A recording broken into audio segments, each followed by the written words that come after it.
Everyone on the trail was screaming at the boy to run, because a dying bear cub was blocking the path, and the mother could appear any second. But then, out of the silence, a strange woman walked through the fog, knelt beside the cub, and the entire forest changed. The wounded baby crawled into her hands. The crowd panicked, and when her hidden badge slipped from her jacket, everyone realized they weren't watching a rescue. They were watching a legend return. He paused mid-step, his boot crunching the frost-kissed soil.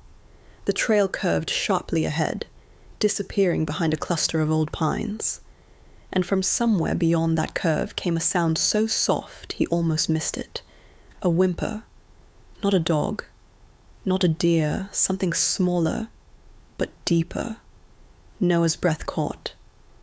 "Hello?" he called cautiously. No answer. Only another weak, trembling cry that sounded like pain shaped into sound. He moved forward, heart thudding, until he rounded the bend, and froze. There, in the center of the trail, lay a bear cub. Its tiny body slumped sideways, one paw twisted unnaturally beneath it.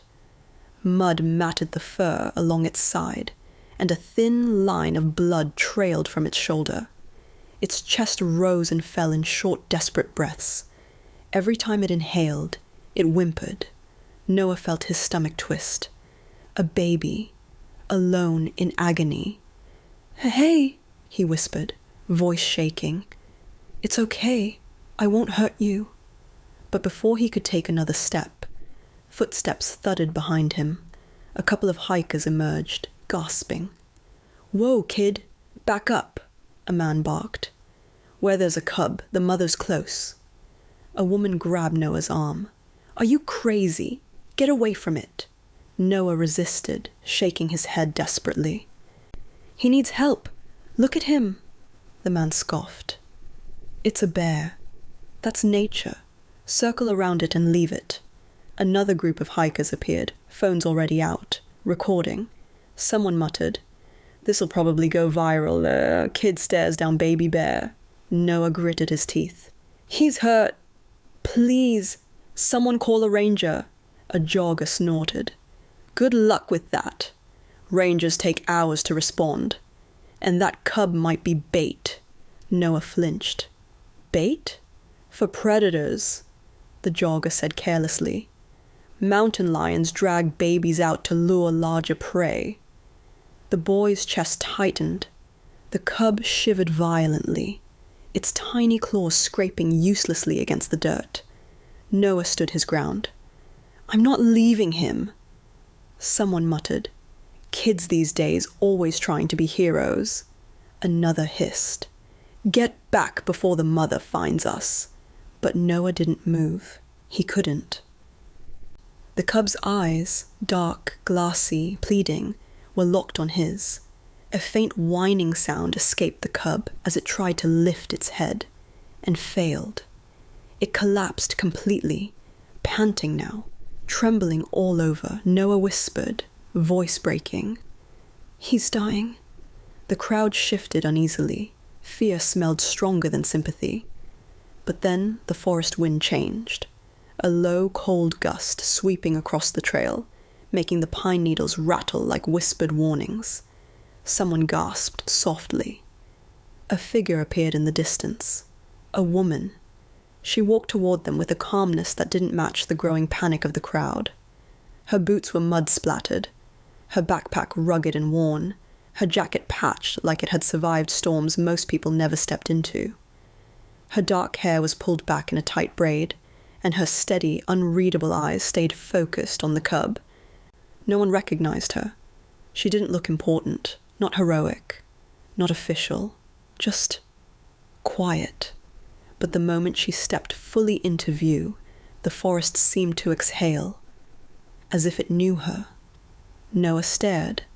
Something about her presence silenced the trail. She stopped beside him and spoke softly. "Step back just a little." Her voice was gentle, but layered with something deeper. a confidence that didn't need to be proven. Noah obeyed instantly. The crowd did not. A man scoffed loudly. "Who are you supposed to be? Another wannabe hero? Lady, don't touch it. You'll get us all attacked."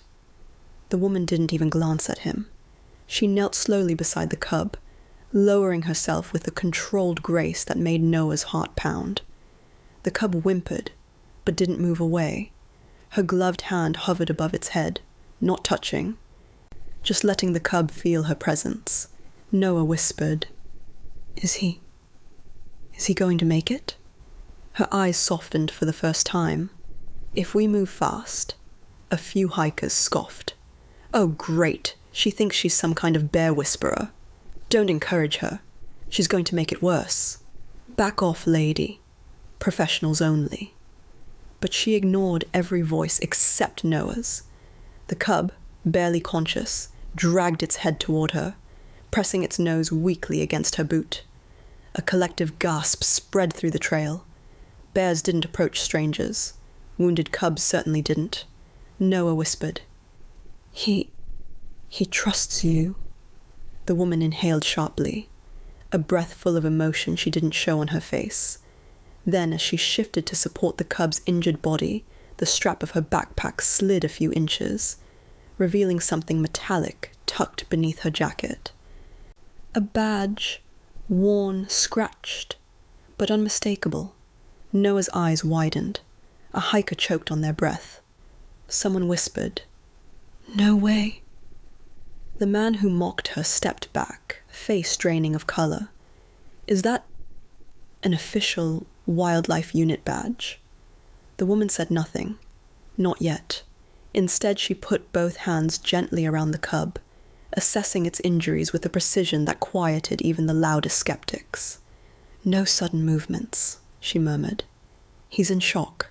Noah watched her fingers move with impossible steadiness, as if she'd done this thousands of times. A woman in the crowd whispered, "Who is she?"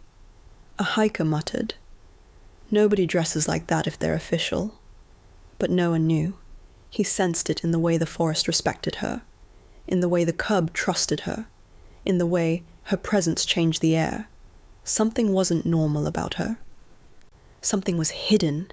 Before he could ask anything more, a distant sound echoed through the trees, branches snapping, heavy footsteps, something large, getting closer. The woman's expression sharpened instantly. She lifted her head, eyes locked on the woods. The forest held its breath. Noah whispered, "Is that the mother?" But the woman didn't answer, not yet. Her hand tightened protectively around the cub. The wind dropped. The forest went silent. And whatever was coming straight for them. The sound grew louder, branches cracking, leaves trembling, footsteps heavy enough to shake the soil beneath the trail. The crowd panicked instantly. "It's the mother!" Someone shrieked. "Run! Everybody run!" Hikers scattered, stumbling over roots, tripping over each other. Noah didn't move. He looked at the woman, the only one who hadn't flinched. She didn't stand, she didn't retreat. She simply whispered to the cub, "Stay with me. She's almost here." Noah swallowed hard. What do we do? Her eyes remained fixed on the tree line. Don't run. Running tells a mother you're a threat. Another snap, a deep rumbling breath, and then the forest split open. A massive silhouette emerged. A full-grown mother bear stepped onto the trail, fur bristling, sides heaving, her dark eyes blazing with fear and fury. Mud smeared her flank as if she'd been searching desperately for her missing cub. The crowd gasped far behind them, frozen in terror. But the woman did the unthinkable. She bowed her head, slow, deliberate, respectful. The mother bear growled, inching forward, her enormous paws crushing twigs like bones. Noah's voice trembled. "She's going to charge." "No," the woman whispered. "She's deciding." The cub whimpered softly in her arms, a tiny, broken plea. The mother bear stopped mid-stride. Her ears twitched, her breathing hitched, her towering frame lowered an inch. She finally saw her baby. The bear made a heartbreaking guttural sound, a sound no human language could describe. A sound of grief, rage, and desperate recognition. Noah felt tears burn his throat. The woman shifted her weight, never rising, never challenging. She angled the cub so the mother could see him clearly. "He's hurt," she said softly, "and he needs more help than you can give." The mother bear stepped forward again, but slower this time, eyes flicking between her cub and the woman holding him. The wild rhythm of her breath softened, deepening into something mournful. The woman whispered, I know you want to take him, but if you do, he won't survive the night." Noah stared at her, stunned. How does she know how to talk to her? Before he could finish, a familiar voice cut through the trees. "Everyone step back." A ranger burst onto the trail, tall, authoritative, breathless, a medical wildlife pack slung over his shoulder. His uniform bore the emblem of the Western Wildlife Emergency Unit. He skidded to a halt when he saw the woman, kneeling with the cub. His jaw dropped. "Avery Holt?" The woman didn't look back. "Marcus, keep your distance." Marcus froze, stunned. "I can't believe it. After 3 years. You're actually—" "Not now," she said firmly. "We're on her clock." Marcus swallowed, understanding. The mother bear was trembling, torn between instinct and desperation. She paced once, twice, then stopped in front of Avery, towering above her like a mountain of living shadow. Avery slowly extended one hand, not to touch, not to take, just to show her empty palm. "I'm not stealing him," she whispered. "I'm saving him." A long, tense moment passed. The mother bear leaned down and touched Avery's hand with her nose. A gesture of trust, a choice. Marcus exhaled shakily. "I've never seen a wild bear do that." Avery nodded. "She knows she's out of time." Working swiftly, Marcus placed an emergency transport sling beside them. Avery lifted the cub with heartbreaking gentleness, every movement precise, protective, respectful. The cub whimpered, but didn't fight. When they placed him into the sling, the mother bear let out a soft, grieving sound. But she didn't interfere. She simply watched. Avery whispered to her one last time, "I'll bring him back. I promise." The mother bear stepped back into the trees, her massive silhouette fading into shadow as silently as she had appeared. The crowd watched in stunned silence. Marcus turned to Avery.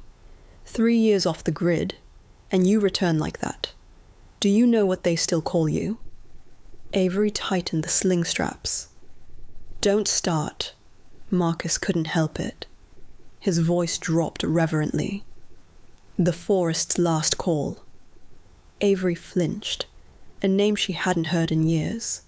Noah stepped forward, wiping his eyes. "Will he live?"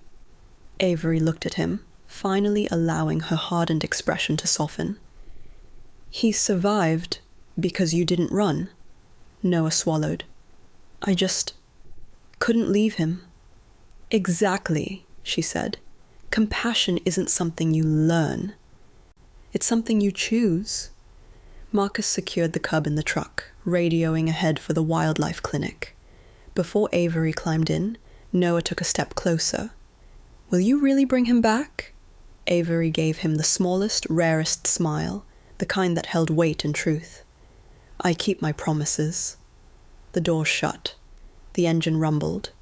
And as the truck rolled down the trail, the mother bear's distant silhouette appeared once more between the trees, watching, waiting, trusting.